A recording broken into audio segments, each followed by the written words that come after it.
satanisme est une idéologie complexe qui englobe une multitude de concepts et de perspectives différentes. Son essence repose sur la liberté individuelle, la pensée critique et son rôle dans la formation de la culture.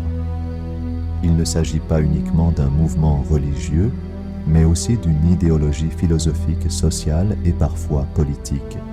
Lorsqu'on parle de satanisme, il est important de comprendre que ce sujet ne se limite pas à la peur et aux légendes. Au contraire, il rassemble diverses écoles de pensée et constitue un phénomène multidimensionnel dans un contexte historique, philosophique, culturel et social. L'objectif principal du satanisme est de permettre à l'individu de forger ses propres valeurs, de s'opposer aux pressions normatives de la société et de considérer Satan comme un symbole d'élévation spirituelle. Le satanisme a pris différentes formes au fil du temps et sa philosophie a évolué au gré des époques. L'objectif de ce texte est d'explorer en profondeur l'évolution du satanisme, de son origine à son expression contemporaine, en examinant ses divers courants, ses symboles et son impact sur la culture. Au Moyen Âge, notamment entre les 15e et 17e siècles, toute critique de la religion ou toute pensée alternative.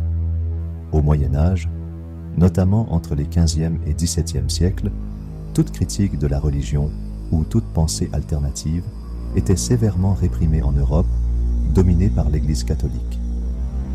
Durant cette période, les tribunaux inquisitoriaux et les procès en sorcellerie ont conduit à l'exécution de milliers de personnes accusées de satanisme.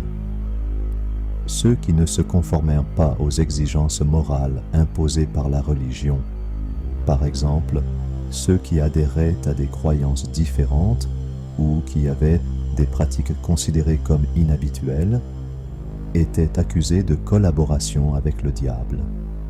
Les premières traces du satanisme remontent même à une époque antérieure à l'acceptation de l'existence du diable par l'Église et aux persécutions des sorcières. L'Église catholique s'est montrée impitoyable envers toute forme de pensée alternative et a organisé des chasses aux sorcières en accusant des individus d'être au service de Satan.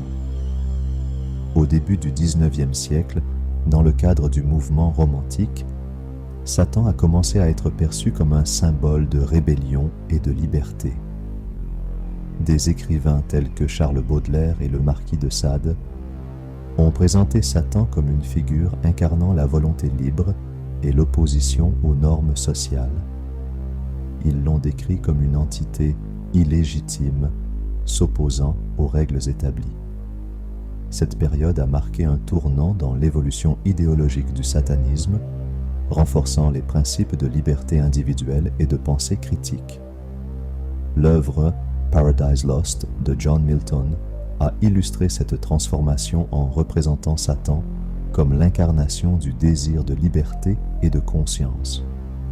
Dans ce texte, la lutte de Satan pour la liberté individuelle a été interprétée à travers le prisme des idées sociales et philosophiques de l'époque. La forme moderne du satanisme s'est cristallisée en 1966 avec la fondation de l'Église de Satan, Church of Satan, par Anton LaVey. Sa doctrine, d'inspiration athée, considérait Satan comme une figure purement symbolique. Cette philosophie rejette les normes imposées par les sociétés religieuses en utilisant le symbolisme satanique comme un outil de contestation. Publié en 1969, son ouvrage The Satanic Bible a jeté les bases des principes philosophiques du satanisme et a contribué à populariser cette idéologie auprès d'un public plus large. Dans la pensée de LaVey, Satan représente la connaissance de soi et l'accomplissement des désirs humains. Le satanisme valorise avant tout la volonté et la liberté individuelle, s'opposant aux dogmes religieux et à leurs représentants. En 2013, la création du temple satanique, TST, a marqué une évolution du satanisme en le transformant en un mouvement de militantisme social et politique.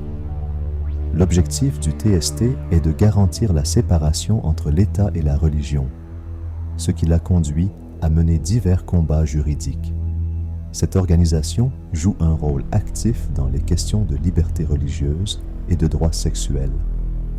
En 2017, l'installation d'une statue de Satan aux États-Unis par le TST a attiré l'attention comme un acte dénonçant l'influence de la religion sur les affaires publiques. Cette action illustre l'engagement du satanisme contemporain dans les luttes pour le droit de choisir, contre la pression religieuse et en faveur de l'égalité juridique. Dans l'islam, Satan, Iblis, est principalement perçu comme une entité rebelle qui défie Dieu et cherche à détourner les humains du droit chemin. Ainsi, le satanisme est généralement interdit et considéré comme une idéologie nuisible dans de nombreux pays musulmans, où l'influence de l'islam sur la société est prépondérante. Dans plusieurs pays, il est même criminalisé. Cependant, il est intéressant de noter que certains jeunes Iraniens voient dans cette croyance un moyen de s'opposer au régime et aux normes imposées par la société. Cette perception du satanisme comme un symbole de contestation reflète les tensions culturelles et idéologiques dans certaines sociétés. Dans le christianisme, Satan est généralement présenté comme le plus grand ennemi de l'humanité. De ce point de vue, le satanisme est perçu comme une idéologie dangereuse et pécheresse. Les chrétiens s'opposent notamment à la manière dont le satanisme rejette les principes du christianisme et tente de donner un sens à la vie à travers une vision satanique de l'existence. Dans le satanisme lavéien, en revanche, la Bible est interprétée de manière symbolique. Satan n'est pas vu comme une divinité réelle, mais comme une incarnation de la volonté et de la liberté humaine. Pour Lavey, Satan ne doit pas être perçu comme un ennemi ou une entité maléfique, mais plutôt comme une figure représentant la quête de vérité, d'identité et d'indépendance. Le satanisme a également laissé son empreinte dans l'art visuel et la littérature. Des figures comme William Blake, William Butler Yeats et Dante Alighieri ont représenté Satan comme un symbole de liberté et de révolte. Le satanisme, avec sa structure complexe et ses multiples facettes, est parfois perçu comme une croyance obscure ou effrayante.